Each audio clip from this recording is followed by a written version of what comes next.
down 1-0. What's your level of concern at this stage? I have zero level of concern at this stage. I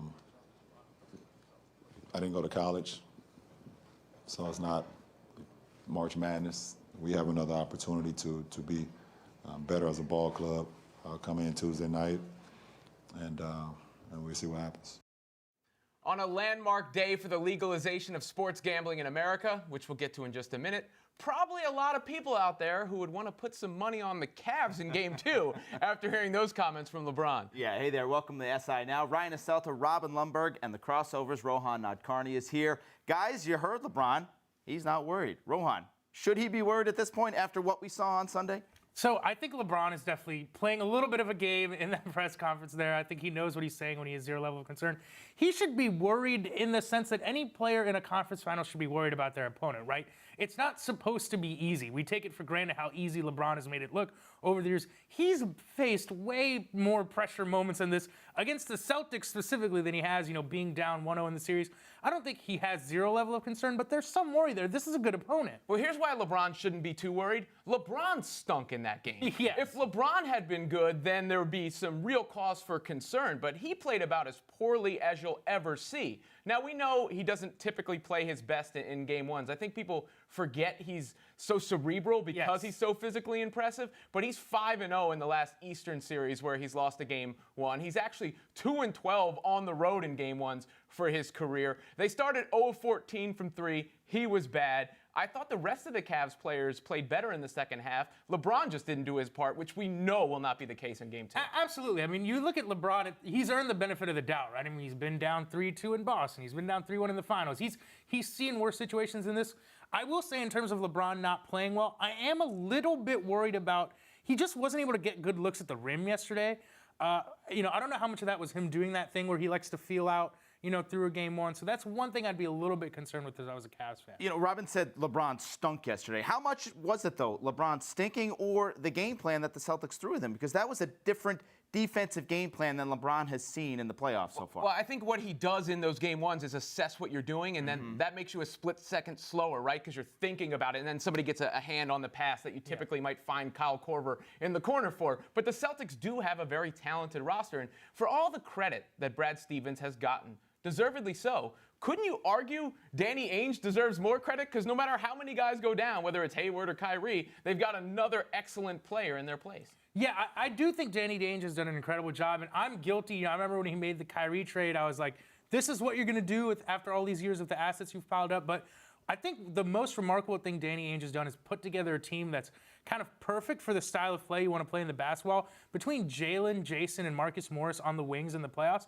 that's what you want, right? You need guys who are athletic, who can defend multiple positions, who can shoot threes. I just think he's put together such a great modern roster for the NBA, specifically the playoffs. He deserves a lot of credit for what's happening right now. Let's not forget, Brad Stevens isn't getting a ton of credit, according to the voting in the Coach of the Year poll, right? Well, you don't want to win that. Dwayne Casey. Game 2, Tuesday night here. Obviously, they've been here before this year. They got blown out in Game 1 by the Pacers, the Cavs did. What does Ty Lue, LeBron, the Cavs have to do? What kind of adjustments do they have to make for Game 2? I think the biggest thing they need to do is switch up how they play defensively. I mean, the Cavs just at this point switch out of laziness. They're not switching on defense born out of strategy. They just don't want to play, they don't want to play solid defense. That strategy didn't work. Boston's too lengthy on the wing. They can take advantage of guys like Jordan Clarkson and J.R. Smith, when they switch on to Jason Tatum. So I think Cleveland needs to find a way to shore up the defense, but we've been saying that for years. Can it happen? I mean, they were having simple communication breakdowns. Guys were over-rotating. They weren't rotating. They weren't picking up guys in transition. It starts on the defensive end. You can't let the Celtics play like the Warriors. I think there are 3 adjustments the Cavs can make. Number 1, have the real LeBron James for Game 2. Number 2, hit their open shots. They shot 30% on uncontested shots, including missing their first 14 threes, which helps the defense when you're making shots because the other team's taking it out of the basket. And then the real adjustment is possibly putting Tristan Thompson in the starting lineup to try and put Baines and Horford in there together. The Celtics have struggled with Baines and Horford together. They've been great when it's just Horford out there, who dominated Kevin Love yesterday. I will say, I mean, I wrote the preview for the series for SI.com. I thought Love versus Horford would be kind of a bellwether for this series. Whoever dominates that matchup gives their team a huge edge. Horford was outstanding in Game 1. I mean, Love put up, I think, 17 points, but really inefficiently. So I'm with you there. The Cavs need to find a way to get Love some better looks. Now, we've all talked about, the Warriors and Cavs, like it's definitely going to happen. And hopefully Houston makes that Warriors series competitive. But we haven't gone the other way too much. Like, what if the Celtics actually do win? Would we be okay with an NBA Finals without LeBron in it? It would be a little bit sad, right? I mean, my mom keeps texting me every time the Cavs win a game. The Cavs again? I mean, so I do think there is some excitement about seeing new blood in there. The Celtics, despite missing guys like Irving and Hayward, have been very exciting to watch, I think, at times this postseason. That Sixers series was a lot of fun. That Bucks series was a lot of fun. I'm the kind of person, we're on the back nine of LeBron James' career. I want to see him play in as many basketball games as possible, but there is a case to be made that it could be fun to see some new blood. Boston's a great market, and the new and exciting part could be in there, and Tatum's an emerging star, but they don't have that star power that would bring everybody else in. I think you're fine with either the Warriors or the Rockets, but you need LeBron in there if you're the NBA. Can I throw out some reckless speculation real quick? Absolutely. That's what we do here. I think if the Celtics make the finals, you're going to hear whispers about Kyrie and Hayward trying to make a comeback. A comeback? For the finals. See, I think you'll hear more whispers about possibly trading Kyrie and Hayward. Because, if you're Kyrie Irving and you left to be the man, and the Cavs still made the Eastern Conference Finals, and at the same time, the team you're supposed to be the man for is doing the same thing in the Eastern Conference Finals, possibly the finals, that's not the best look. It's not the best look, which is why I think you'll hear the whispers. Wow, that would be interesting. I'm with you. I want LeBron in the finals, star power all the way through. Plenty of star power, obviously, in the Western Conference Finals. That gets going tonight. Houston, the top seed, has the home court advantage for now. How big is Game 1, Rohan? Is it almost a must-win for this Rockets team when it comes to playing the Warriors? I do think Game 1's going to be huge. I mean, Tim Kawakami of The Athletic tweeted some stats, I think last night or this morning, about how important Game 1 has been historically in the conference finals. Home teams that win Game 1 of a conference finals win the series, I believe he said, over 83% of the time. Now, Houston, I kind of look at this as Toronto-Cleveland round 2, right? Whereas all year Toronto was building up for the series with the Cavs. It's the same thing for the Rockets. And if they lose Game 1, I wonder if that can have a domino mental effect on them. I don't think they're going to fold or anything like that. But they have been gearing up for this series from the day Chris Paul was acquired. They know it's at stake. I'm not going to say it's a must-win, but psychologically, I think it's going to be very important for them to get this game. The Rockets need to win Game 1. I need the Rockets to win Game 1. You need the Rockets to win Game 1. And if they do, it would be the first time I think the Warriors have faced real pressure since Game 7 of the 2016 NBA Finals. Yeah, I agree completely. I mean, what we want more than anything is just a competitive series. Right? I think a lot of the people who have picked the Rockets so far, it's coming from a little bit more of a place of wishful thinking than anything else. But, the profile of Houston is better than any team Golden State has faced in the playoffs during this run. It's better than the Cavs team that beat them when they were 7-3-9. So it's a huge game for Houston. I hesitate to say must win, but it could set the tone for the entire series. He's the Crossovers, Rohan Nadkarni. You can catch him on Crossover TV, on SI TV. We're going to get to that sports gambling story in just a second. But right now, a former Super Bowl champion in New York, Brandon Jacobs, and of Landon Collins of the Giants, they tell you why you should be betting on the Giants this upcoming season.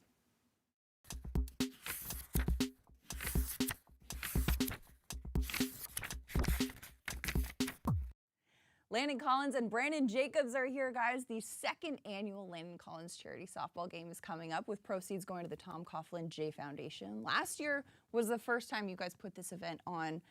What was the best memory out of that event last year? Well, for me, the best memory was getting together with my teammates I played with. Always great seeing those guys. I mean, I enjoy being around them. Interacting with the fans, so all the way around, to me, it was good. For me, I would say, like I said, I had two. First one was tagging Brandon out, dodgeball part of the game. And then secondly, just getting around all the older guys. I mean, they had great concepts, great knowledge on how they became brothers, how they became what they are to win 2 Super Bowls, and just the understanding of that and trying to put that and intake that and put it in our team that we have now, and just get the mindset going that way, and understand it's not a me thing, it's a we thing. And if we continue pushing that, we should have a Super Bowl pretty soon. So going into this year, though, this year's Giants team, the Giants have had a pretty interesting, a lot of eventful offseason.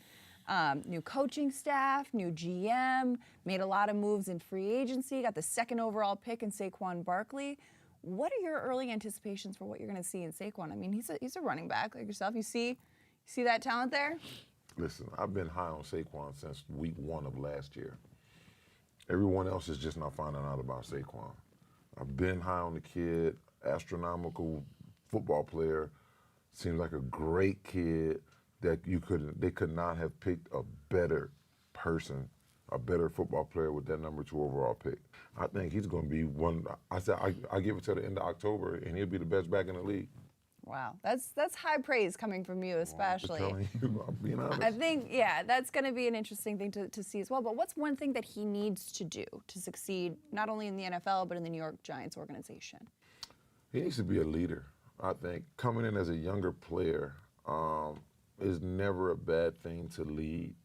You know, I don't know how many vocal guys, as far as on the offensive side of the football, that's going to be the wear your emotions on your sleeve type type guy. I've seen him do that, you know, but you can't come in and be afraid to lead because Eli Manning is there.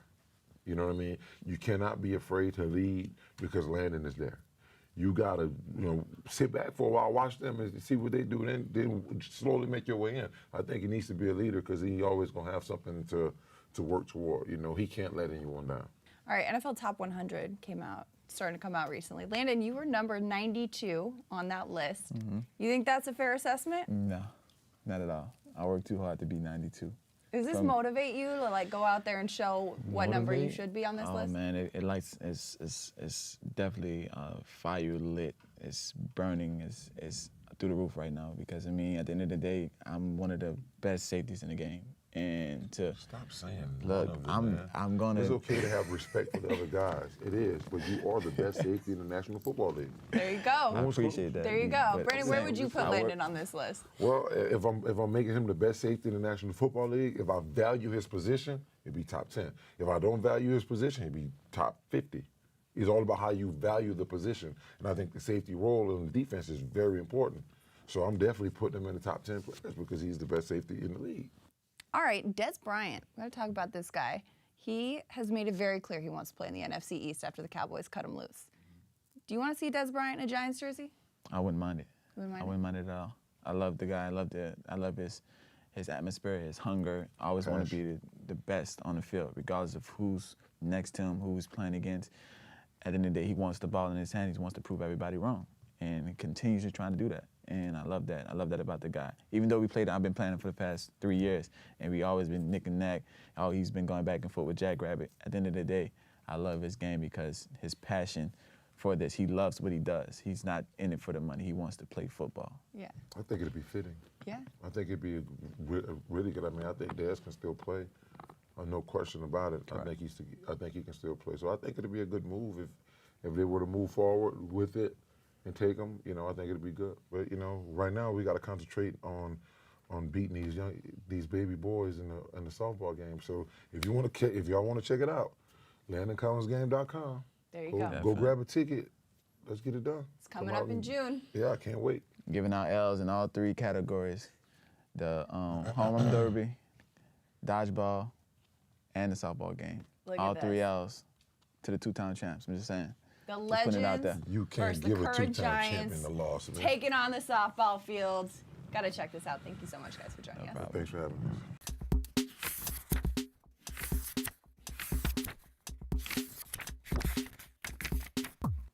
Some breaking news this morning that is sure to make sports gamblers happy, but maybe not bookies and offshore websites. The Supreme Court has ruled the federal ban on sports betting is unconstitutional in allowing New Jersey's bid for sports betting in its casinos and racetracks. This opens the way for other states to follow suit. We now bring in our legal analyst, Michael McCann. And Michael, my novice understanding of this is because it happened here in Jersey, the other states can now start legalizing it on a state-by-state basis, therefore making sports gambling basically legal in the United States. Is that correct? That's right, Robin. So now every other state can rely on the Supreme Court's decision. So New Jersey made the case that the federal ban is unconstitutional. New Jersey has persuaded the Supreme Court of that, and now the ban is off the board. So now it will be up to states to decide whether or not they want to have legalized sports betting. Of course, some states will adopt it, some won't. Some will take time, some will do it instantly. The timeline for this is unclear. It will take years to play out, but the short answer is that each of the 50 states can decide to have sports betting. How many of them avail themselves of that, we don't know.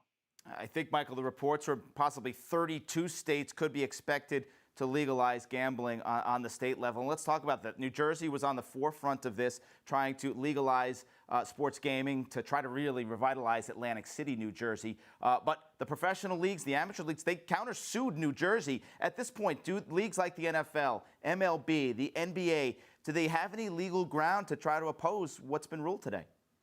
No, they don't. All they can do now is persuade Congress to pass another law. And this is the other route.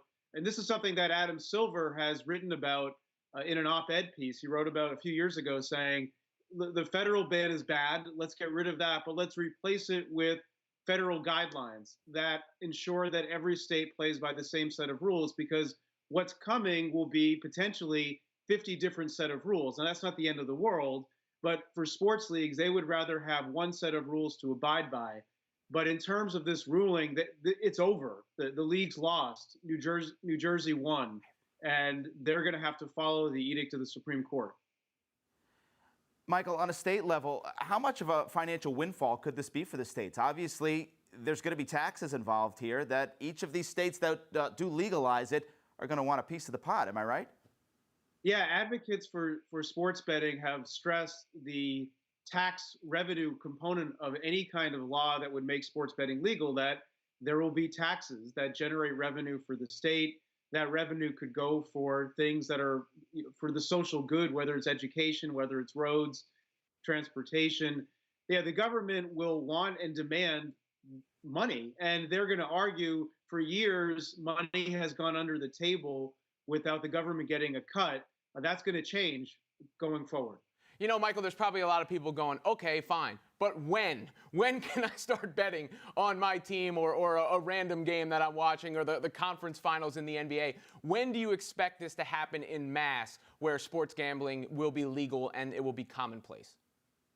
I mean, we're looking conservatively at months, more likely longer than that, because it takes a while. So even after a state says, okay, here's a law saying sports betting is legal, then the regulatory agencies have to promulgate regulations that create guidelines, and then they have to fund them. So there's a budget component as well. None of it's going to be instantaneous. So people looking to bet on the NBA Finals or the Eastern Conference or Western Conference Finals, they're going to have to go to Las Vegas for that. Even in the states that have moved quickly, it's unclear that they'll be able to act so quickly as to the games coming up in the immediate future. But I think we're looking at, again, months, maybe years in some states, but it will happen. It's just not going to be overnight. All right, SI legal expert Michael McCann, thanks for being with us. And for more information now, we're joined by a former odds maker and now the host of SI TV's The Line, Todd Furman. Todd, from a sports betting perspective here, what is the gambling world's reaction to today's ruling? You know, I think there's a lot of excitement. We felt this day was coming for quite some time. Nobody realized, hey, how quickly is it going to get here? And from the casino standpoint, it's a day of mobilization for them. We've seen certain states get behind these initiatives, whether it's New Jersey, who's kind of leading the charge, Pennsylvania, still trying to figure out its tax structure, West Virginia, Mississippi. I think there are a lot of dominoes still to fall, but going to make for a very interesting next few months with the lead up to football season when everybody tries to get ready. Todd, how big an impact do you think this will have on the interest in sports? We know that Adam Silver has been a proponent because he realizes some random Bucks-Pelicans game in the middle of March people might care about more if they've got some bread on it. How big do you think this will be for ratings and interest and all those things? I think it's massive. When you look at the proliferation of sports betting, especially from the legal side, it can have the same impact as fantasy sports have had on football. And while Roger Goodell may not want to openly admit that fantasy football actually helps the popularity of his sport, the reality of it is it definitely drives viewers and eyeballs. And I can tell you one thing, the NBA would have loved to have legalized sports betting watching that fourth quarter between Cleveland and Boston last night, because the only people glued to the edge of their seats were going to be those folks that had in-progress wagers, because if you bet the Celtics plus 1.5, you were pretty much able to cash that ticket going into the final 10 minutes. Todd, fans have been gambling on sports for quite some time. I think the underworld of gaming estimates about $150 billion industry. When it comes to this ruling, who gets hurt here? Who's unhappy about what was announced today? Well, I think the illegal bookmakers are obviously going to take a bit of a blow, although that market still becomes intriguing because you talk about extending credit to players. Going to be very different than what the legal landscape will look like. And to be completely honest, as someone who talks about the industry from a media perspective, I think it's great. As a bettor, I honestly don't know what to expect. What will these tax structures look like? What will the market ultimately offer as far as competitive products? And how will everybody try and come together? I think we're going to go through a lot of growing pains coast to coast. And when you have every state maybe potentially pulling in different directions, the leagues are going to have a laundry list of headaches trying to get this sorted out from their side as well. Now, what about the people who were already in this business? Are there some people who are upset? Obviously, it's good for casinos. Obviously, we'll see a lot more money coming in and for the casual fan. But what about the people who are running those offshore accounts or bookies or people in your industry? Is there a downside because all this money will be coming in and some of those things will be rendered irrelevant? Well, I think the folks that have worked in Nevada and where everything has been legalized, they're seeing this as a potential to get paid. Because when you look at the intellectual property, there really isn't a deep bench. People go to school because they want to work in investment banking and they climb up that particular food chain. But as an odds maker, you really only had one state that was fostering young talent, trying to groom people for future opportunities. Now, all of a sudden, you're going to get a lot more talented and smarter people trying to vie for some of those positions. Casinos now need to try and ramp up their staffing accordingly. And it changes the balance of power, so to speak, because what happens is if you try and open up the floodgates and start taking bets on every single digital front across this country, sharp bettors are going to be licking their chops going, you know what? We can recognize weakness in this small casino in New Jersey. We're going to try and take full advantage. So it really becomes the ultimate cat and mouse game. Todd Furman, appreciate your time. You can catch him on the line on SITV. Thanks for having me, guys. Now, Ryan, this really is a big deal, right? Because if I'm looking from my own perspective, I've always liked the idea of sports gambling. It seems fun. I think I could do it reasonably and responsibly, right? But do I want to go to betonsportsoffshoreonline.com or whatever it is and actually do it? That's been the hindrance. Now, as I was saying before, some random NBA game or, you know, the slate of NFL Sunday games, they could become much more interesting. And I think that does wonders for people in our industry because it could bring more eyeballs. Yeah, I think people who want to bet, they're already betting at this point quite a bit. But does it get the casual gambler, the casual sports fan to say, hey, I'm going to put some money on the Warriors tonight? Or, you know, I'm a big golf guy. You can bet on individual golfers going head-to-head with other golfers on a Thursday afternoon at work.